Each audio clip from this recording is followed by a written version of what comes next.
Social Security. Most of us will interact with it at some point in our lives, but many of us don't know how it works or how it will apply to us. So that's what we're going to talk about today. And if you think that this is just for those that are close to retirement age, well, think again. You need to be thinking about this at any age, at any point in your career, whether you are a few years in or you're a few years out from retirement. So stay tuned, because we have a guest who is going to tell you everything. Well, maybe not everything, but a lot of things that you need to know about Social Security. So welcome back to TRS Talks, our live stream series that's designed to help you during this open enrollment period and beyond, because again, your retirement planning is not just based on your pension, but other aspects as well. Now, this is going to be recorded, or is being recorded, so make sure that you like and subscribe so that you can watch the replay on YouTube or the social media channel that you are tuning into today. So with us today, we have Cindy Lundquist, who brings more than 5 decades of knowledge and expertise on Social Security. She began her career with Social Security in 1972, the Social Security Administration, working her way up to a high-profile position as an executive assistant to the regional commissioner of the Social Security Administration in Atlanta, Georgia in 1987, where she remained an integral part of the organization until she retired in 1999. Since retirement from the federal workforce, Cindy is a professional retirement consultant, advising clients and teaching employees in the public and private sector about retirement plans, 401ks, Social Security, and Medicare.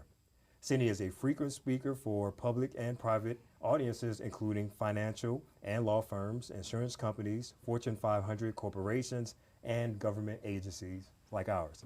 Cindy graduated with honors from Georgia State University, my alma mater as well, with a degree in finance. So welcome to our podcast, and thank you so much for joining us. Thank you, Winston. Thanks for allowing me to be here with all of you. Oh yeah, it's always a pleasure. And if you've attended one of our half-day seminars, then I know you've seen this face before. So yeah, you are in for a treat. And if you haven't, another reason to stick around. So let's go ahead and get into questions. How about we? All right. Great.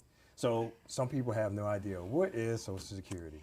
Well, Social Security, the whole intention of Social Security is a source of income, or a portion of income that you lose due to retirement, death, or disability.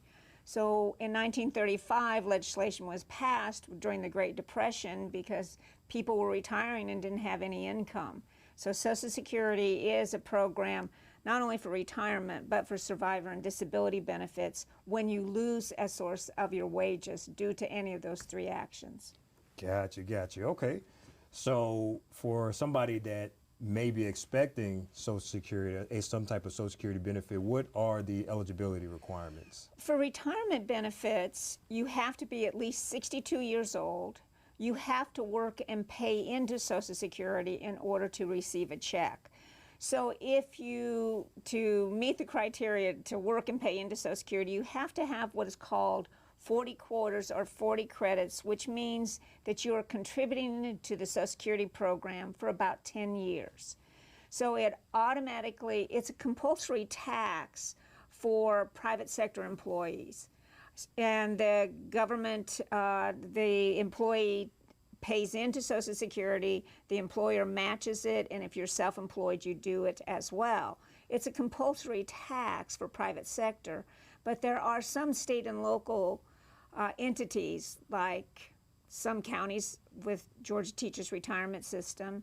The firemen in Atlanta don't pay into Social Security. So government entities can opt out, but private sector employees cannot opt out of the system. It's a compulsory tax. So you have to pay the taxes and have taxes on your earnings for about 10 years of work, in addition to being at least 62. And that's for retirement benefits. Do you want me to explain the other benefits as well? Yeah, absolutely. That leads right into my next question. Well, what are the different types of Social Security? So Social Security retirement is at 62 or older, and you've paid in at least 10 years. The disability, well, let's go to survivor benefits first. For survivor benefits, the worker must have paid into Social Security and have the 40 credits, or if they were very young, they don't have to have as many. If they weren't old enough to have 10 years of work, it could be less. And as a surviving widow or widower, you have to be at least 60 years old in order to draw a check. And minor age children under the age of 18 or disabled children that became disabled prior to 22 can receive on a survivor record. And then for disability, you have to be so disabled that you're unable to do your current job, and there's no other job that you can do based on your age, education, and prior work history. So you have to be basically totally disabled, and in addition to that, you have to again work and pay into Social Security. Social Security is like an insurance program. This is my insurance for retirement. It's not welfare. I worked, I paid into Social Security, I'm going to get a retirement check. For disability, you have to work and pay into it as well. But in addition to having your 40 credits, you have to have recent credits. So I may have worked for 10 years and then stayed home with my son. I didn't work. And then when my son was in middle school, I decided to get a job. And 2 years after I was on that job, I became disabled. I have to have at least 5 out of the last 10 years of work paying into Social Security in order to draw disability. So there has to be recent. It's almost like I have to have my disability insurance plan recent.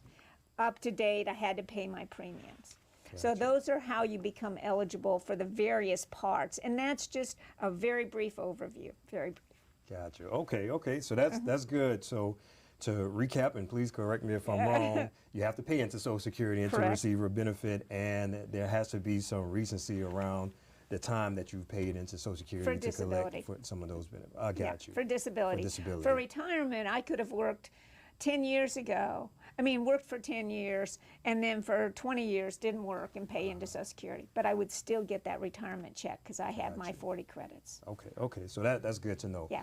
All right, so for the people that are paying into Social Security and can expect a benefit, how would one go about maximizing that benefit? Well, Social Security's calculation is very complex, and I'm not going to go into all the ins and outs of it, but basically Social Security bases your check on your highest 35 years of earnings. Not your last 5, not your last 10, but your highest 35 years of earnings. So the more you pay in, basically your wages, the higher they are, the more Social Security taxes you're paying on them, so your check is bigger. So the more I'm paying in, the more years I pay in, and the higher my wages are, would be a bigger check. Gotcha. And that's just a good way to look at it. Okay. 35 years. Gotcha. Okay. 35 years. And that's in a sense similar to how the pension works. Sure. The higher your salary is, the longer you work, the greater that benefit is. So that makes sense. Yeah.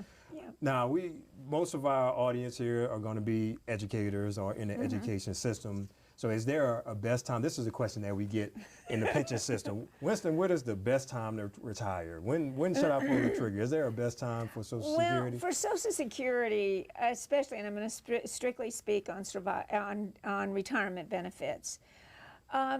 If you're eligible for a Social Security retirement check at 62, but if you start your checks at 62, they're reduced for taking them early.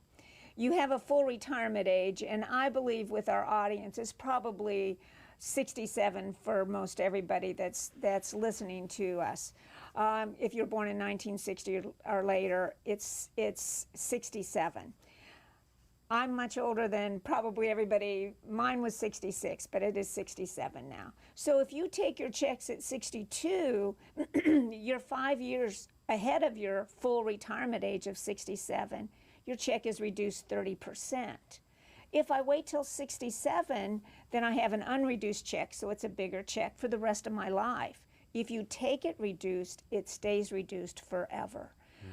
So that's a penalty that you have to understand. Now, you will have cost of living increases, but the 30% reduction stays with you. If you don't start your checks at 62 and you don't start them at 67, every year you wait beyond 67, it's increased 8%. So when somebody asks me when is the best time to take it, It's really a hard answer because, excuse me, everybody's needs are different. And also I need to say that if you are 62 and you want to start your checks, there's an earnings limit that you can earn so much money and draw a check. And that earnings limit this year is $22,320, and next year it's going to be $23,400. So if I'm working making $60,000, $70,000, $80,000 a year, it doesn't make sense to file for Social Security because they're not going to pay me. So definitely, if somebody says, well, should I start mine at 62, I would ask, are you working? If you say, yes, I'm working, how much are you making? And if you're making too much, then you definitely don't need to file. But if you are not working, then sometimes you need to take the money because you need to pay your bills. And who am I to say you shouldn't start the check? So if you turn 62 and you say, well, gee, Cindy, I'm not working, but I can't really pay the mortgage very well. I didn't save enough. My pension is not enough, or I don't have a pension. If you need your checks, then of course I think you should take them. And if you say, I don't need the money, then the longer you wait, the bigger the check. So I would consider that as well, unless you're in bad health. And then of course I would take the money so you could enjoy it while you're still alive. But I think that, I think it's a personal question that everybody has to ask themselves. It's just like, when should I retire? And we all go through that, when should I retire? And I always say, you'll know. You'll know when it's time. You'll know when it's time. Oh yeah, most people that do retire, they wake up and they say, no more. That's it, no more. Exactly. And I'm so glad that you said that it depends on your circumstances, because with other aspects of retirement planning, it is very nuanced. Absolutely. Like that, and I guess there can't be a blanket statement for the right time. There is not. Okay. There is not. All right, so if I'm trying to keep up with what I might be getting, or where do I go to check my statement? How often should I be going to Social Security Administration's website or trying to find out? So Social Security used to send us statements. Do you remember when they said, we would get them in the mail? Every year we'd get them in the mail. We didn't ask for it, and we always think, what in the world is this coming in the mail to me? So Social Security used to send us statements, and excuse me, because of their budget, and we all have budgets. You have budgets. The government has their budget as well. So to save money, they stopped sending the statements because you can go online and get the statement. And if you've gone online to get a statement, I encourage you to do that every year. Every year, because the laws change. If there's any change in your benefit, you need to keep up with it. Because as you said at the very beginning, Winston, every single one of us wants to retire. We all want to retire, and we want to know, can we afford to retire? And that's how you're going to keep up with it. So I encourage people to go online to Social Security's website, which is SSA.gov or SocialSecurity.gov. Either one of them will get you there and get that statement. But if you've never, ever gotten a statement, when you turn 60, Social Security will automatically send you a statement. So there are some individuals that you may have coming into your office, Winston, and say, well, I've got this statement from Social Security, and you're going to immediately know that they're 60 or older because they got it in the mail. But if I went online and I had requested my statement at any time of my life, they're not going to send me one at 60 because they know that I've already set up an account and I can get it myself. Okay. So I encourage people at least on an annual basis to get it. And I would wait to get the statement till after your taxes have been filed so that Social Security has time to get their records updated. And it usually takes to the W-2 forms and everything to come in from IRS to Social Security. There's a little bit of a lag time. So I would say at least by March or April, I would get a statement on an annual basis. Okay, that's good to add to the calendar, to do that once a year during that time. And yes, I am old enough to remember them coming in the mail. And our last guest, he was in his 20s. And said that if you're over 40, you're in the older crowd. So I guess I'm in the older crowd now, and that validated it. So I keep getting these validations that I'm a little Just in case you forget. Oh, yeah. All right. So when I go to the Social Security website and I'm looking at my statement, is there a part that I should pay attention to all of it, but are there certain parts of it that are very important to pay attention to? Yeah, I want you to the whole statement is important. First of all, it gives you an estimate for retirement benefits at various ages. And I want to talk about that in a minute, but I want to tell you all the different important parts. So you have a statement, it gives you an estimate of how much your Social Security is going to be at various ages. But also, and I know that with as many people that are probably watching this, we have a variety of ages of individuals. So the statement also has information about a survivor benefit. So every single one of you, and Winston, you're right in that category as well. You have a child. You want to know that if I died, what would my child receive in a survivor benefit? Because often we think about Social Security only as retirement. But if you have children and you're planning, well, if something happened to me, how would my wife support the family? This is one mechanism to make sure that you understand what that benefit would be. It also has the disability part on it.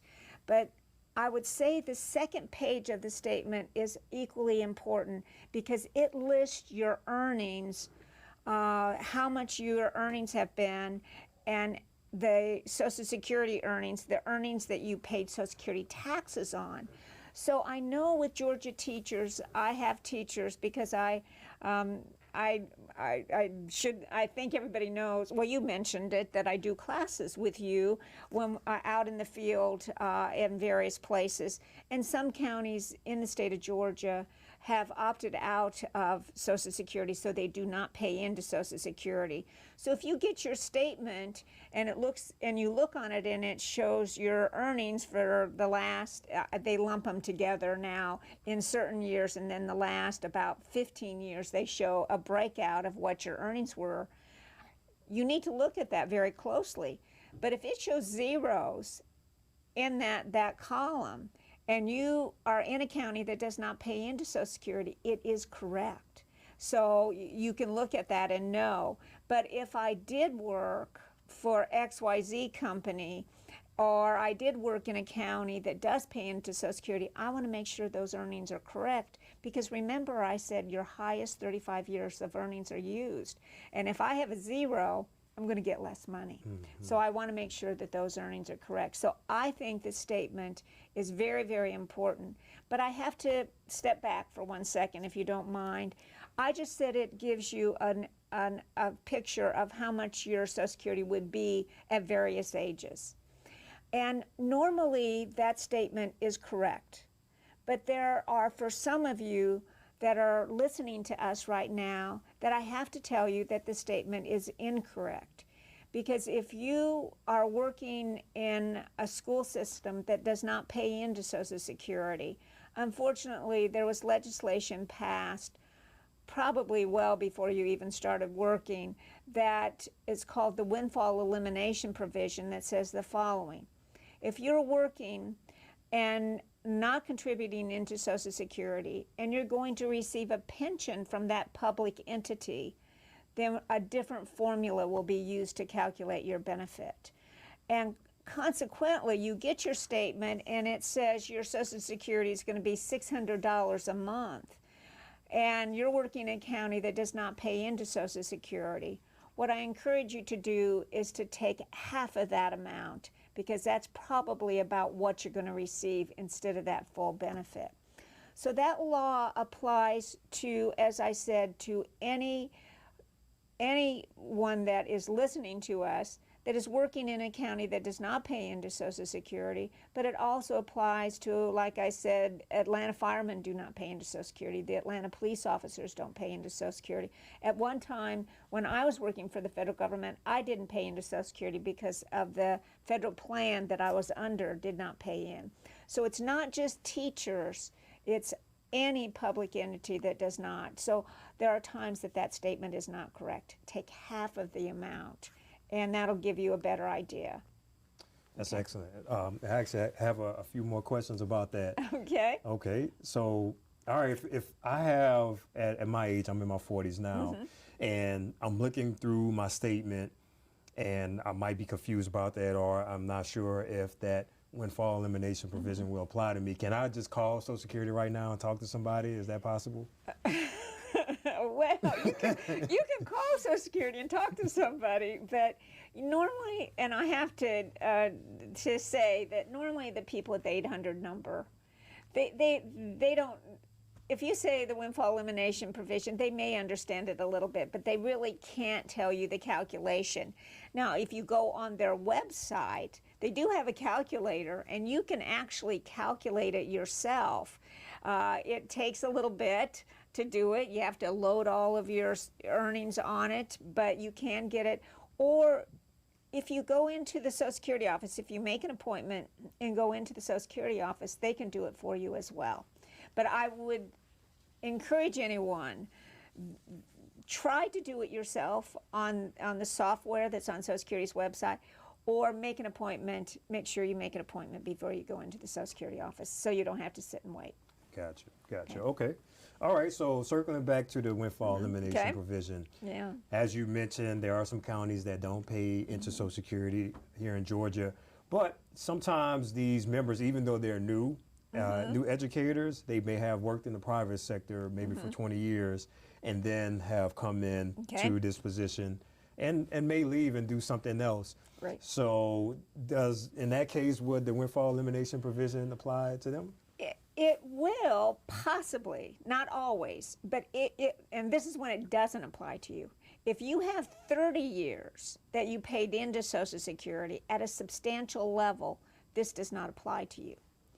If you have 20 or less, it definitely applies to you. It definitely applies to you, and even if you have between 20 and up to 30, 20 to 29, it'll apply to you, but the severity of the reduction won't be as much.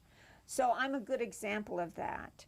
I worked and paid into Social Security from the time I was in high school until I went to work for the federal government. And then I worked for the federal government for 29 years.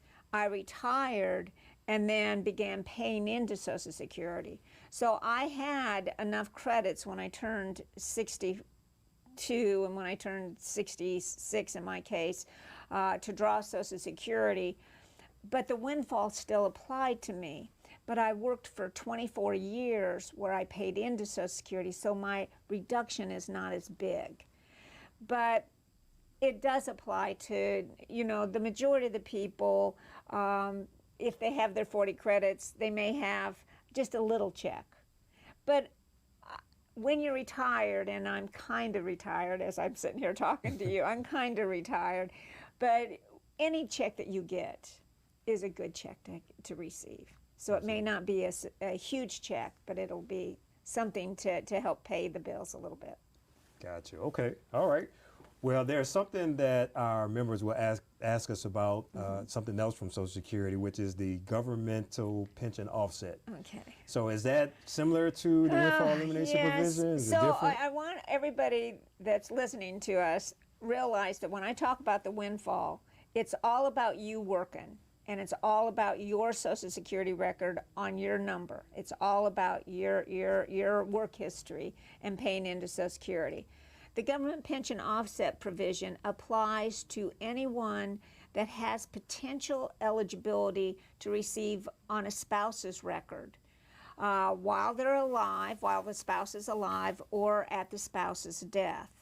And what this law says is if you receive a government pension where you didn't pay into Social Security, 2/3 of that pension will offset any spousal benefit.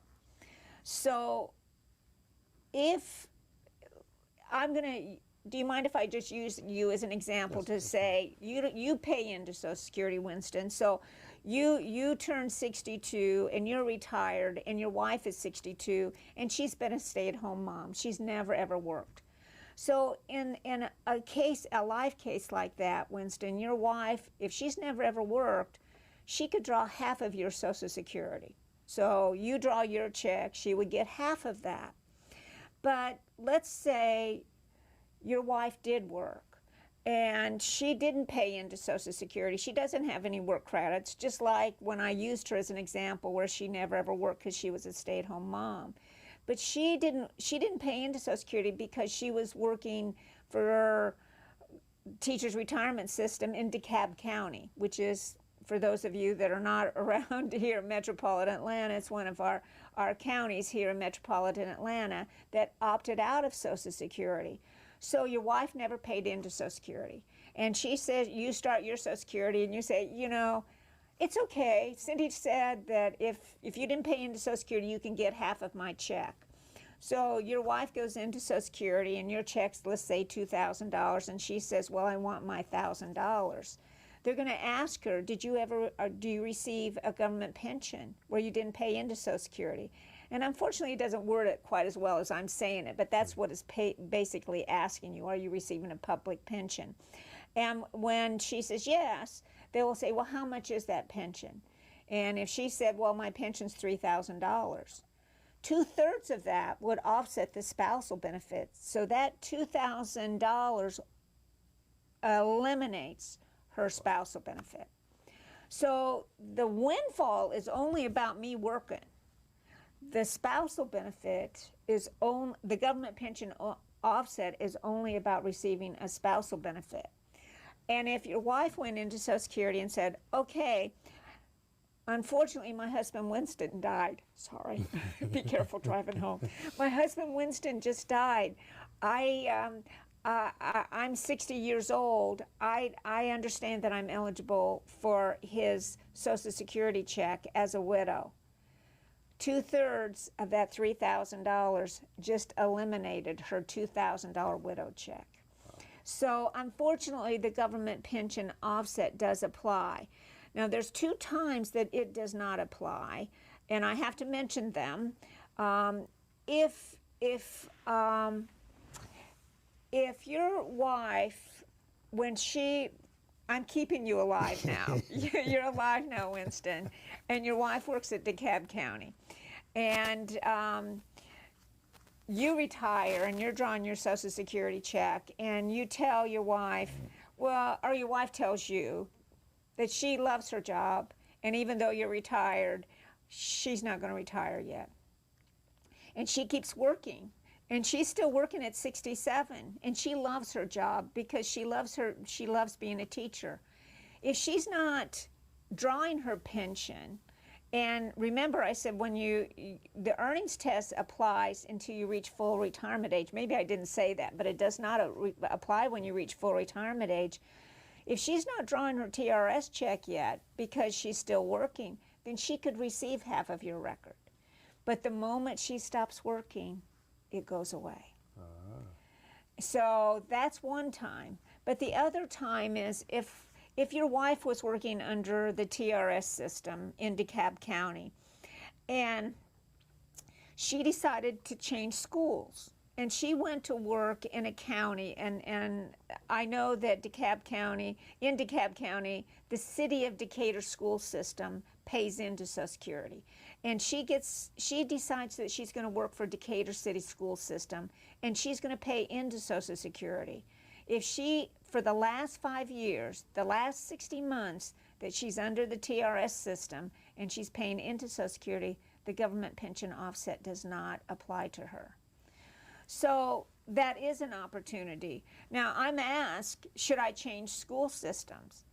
I don't encourage people to do anything like that. I would have to see, if I'm going to go to a different school system, am I going to get less wages and it's going to make my TRS pension go down?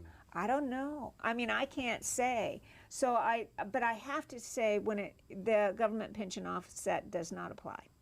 Okay? Okay, that's really good. That's very good.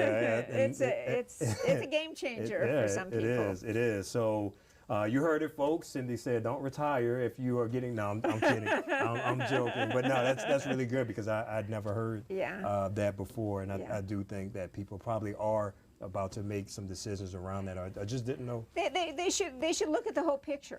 They have to look at the whole picture. If I'm never going to receive anything from a spouse because I wasn't married or I wasn't married long enough, in order to draw as a divorced spouse, you have to be married for 10 years. I mean, if I'm never going to receive on anybody else's record, then why would you change school systems? You want that. you have, Social Security is going to be possibly smaller than what your TRS pension is. Okay. So I couldn't do it without having a lot of math. Gotcha. And you're the math guy. I'll let you do the math. You do the math. Okay, all right. Well, I think this question is kind of tacked on to what we're talking about now. So let's say an educator is retired to another educator, and one of the educators. So I will use me since we're using me. All right. So let's say I'm expecting a TRS benefit, and my wife is as well. Let's say I pass before my wife, and she starts collecting my TRS benefit, and she's still working. When it's time for her to retire, will her Social Security benefits be affected because she's collecting my TRS survivor's benefit? No. Okay. So you're worth more dead than alive, Winston. I had to tell you that, because they are only looking, is she receiving a government pension that when she starts drawing her government pension, then it would affect her if she didn't pay into Social Security. Gotcha. But let's say both of you paid into Social Security and you elected a survivor benefit for her. When she starts drawing her own Social Security, it doesn't affect her. Or if she started drawing your benefit, it does not affect her. Receiving that survivor benefit does not affect her whatsoever. That is good to know. Okay. Now, what about benefits for a surviving spouse? So here's another example. Let's say I pass first, and my wife is collecting GPO, the government pension. Okay. Well, no, she's collecting a survivor's Social Security benefit on my behalf. All right. Okay. How do they determine what that amount is?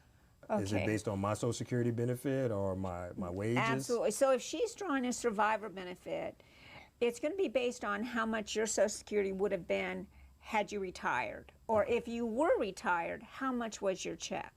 And if she's full retirement age, she gets what you were going to get. So let's go back to the example where you were drawing $2,000 and she was a stay-at-home wife. And she was drawing $1,000. At your death, her $1,000 would go away and it would bump up to your $2,000 amount. So she would get what you would receive. If she starts her benefits at 60, they are reduced for taking them early. So it's like 71.5%. So it is reduced for taking it early at 60. Okay. That's the earliest a widow or a widower can receive benefits unless they have minor children in their care. The other thing is, though, I need to give a reminder, because when I'm at your classes and I go in the hall and people are asking me questions, I'll have a widow come up to me and go, well, my husband died and the Social Security said I couldn't get a check. And my question to them is, are you working? And the answer is yes. So remember the earnings test that I mentioned earlier, where you could only make $22,300 this year, $23,400 next year. If they're working, making good money, even though they're a widow at 60, they're still not going to draw because they're making too much money. Got it. Okay. All right. That's very good. So as you can see, if you haven't already, like and subscribe, because you're going to want to watch this again, just in case you didn't catch that the first time. This is so good. Okay, so let's switch to some questions for those that are retired already. Okay. Well, maybe some of these are for people that are still working, but a little closer to Medicare eligibility. Okay. So what exactly is Medicare? Medicare became into being in 1965, and it is a federal program, but it's also based on you working and paying into it. So it's not, people confuse Medicare and Medicaid. Medicaid is state and federally run, and it's for individuals that have no money. Basically, they're indigent, and it's, for individuals that have no money. Medicare is a program where you've worked and paid into it. And you're eligible for Medicare when you turn 65, or if you are drawing Social Security disability benefits for 24 consecutive months, or if you have kidney disease and you're on dialysis, or you've had a kidney transplant at any age. And there's a lot of various parts of Medicare, and would you like me to tell them real quickly? Because I know we have time constraints. So Medicare has one part that's called Medicare A, and it's inpatient care in the hospital. So if I have Medicare A, it's free. I don't have to pay a premium for it. I have to be 65. It's premium free. I go into the hospital. After I pay the deductible, then everything is covered. So Medicare A is inpatient care in the hospital. Medicare B is the doctor's part of Medicare, which covers it's called supplemental medical insurances, doctor bills, lab tests, x-rays, outpatient services at the hospital, some durable medical equipment, things like that, everything that's not in the hospital. It does cost a premium, and that premium this year is $174 and I believe 80 cents. I may be off 10 cents, but it's about that. Next year it'll be a little bit higher. They have not announced the rates for them for next year. Medicare B is the second part of Medicare, and it's not free. Now there are individuals that pay a higher premium, and those are individuals that have adjusted gross income above $3,000, and for couples above $206,000. So there are some people that are paying higher premiums than that. Then there's another part of Medicare that's Medicare D, as in David, and that's the prescription drug coverage of Medicare. So it's not when you're in the hospital, but when I'm home and I have to go get my high blood pressure medication, Medicare D. And that's sold by private insurance companies. And I have to go online to choose it, make sure I have the right plan. Medicare also has, and we're in the open season right now, so all you have to do is turn on the television and you hear announcements about these wonderful Advantage Care plans. And Advantage Care plans are the HMO and PPO plans offered by Medicare. So they're a comprehensive plan that covers Medicare A, B, and D, and usually they'll accept just the Medicare premium of $174.80 or whatever it is, and it's comprehensive. But you have to stay in their network. The traditional Medicare, which is A, B, and D, you have to have a supplemental plan to wrap around it because it does not have catastrophic insurance. So I think that your TRS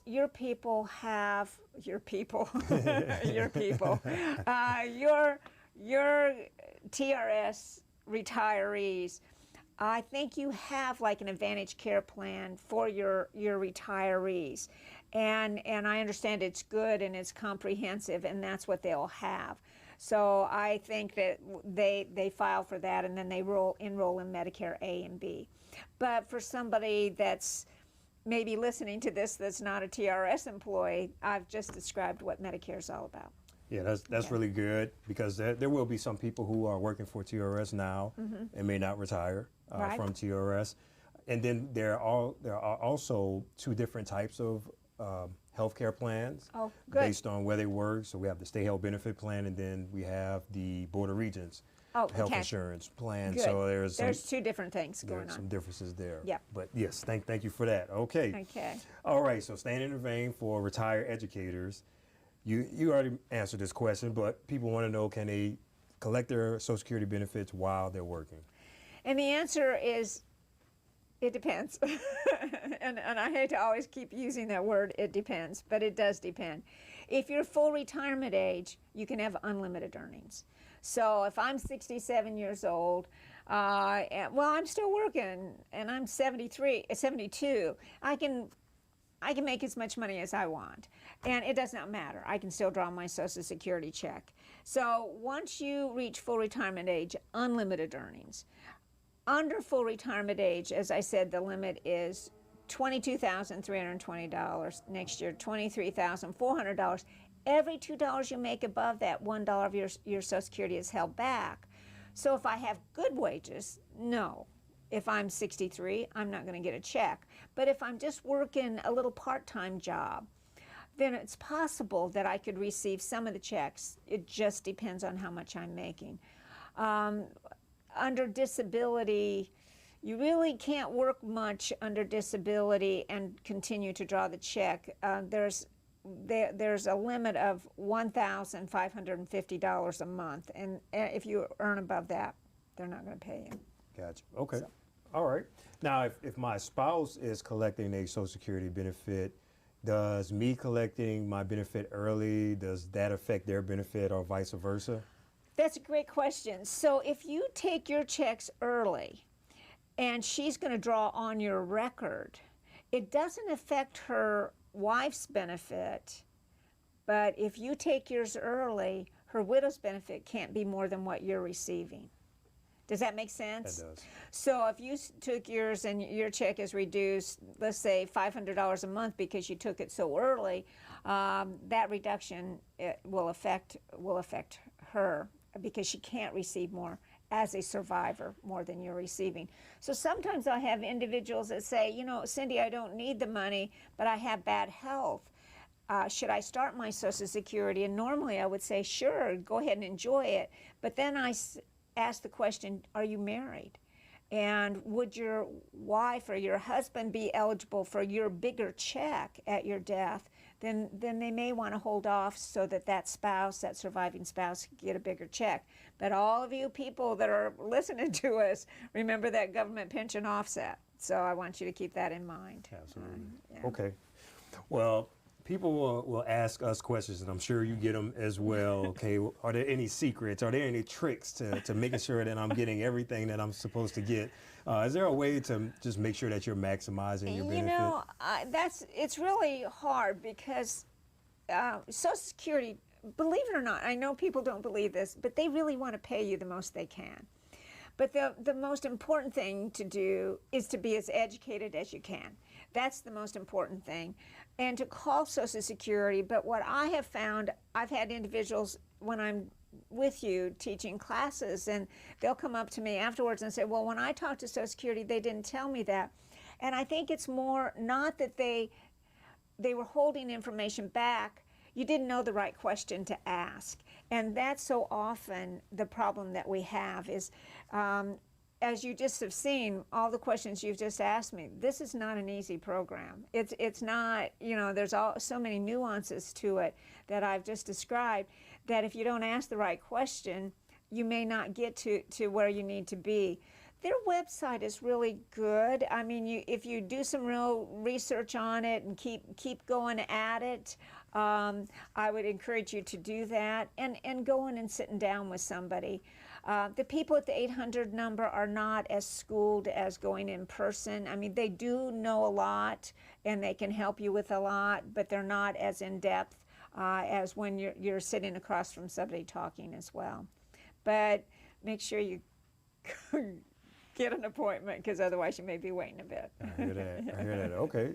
So going into their website, is that the best place to find out if there's any updates? I would say that's the best place to start. To start.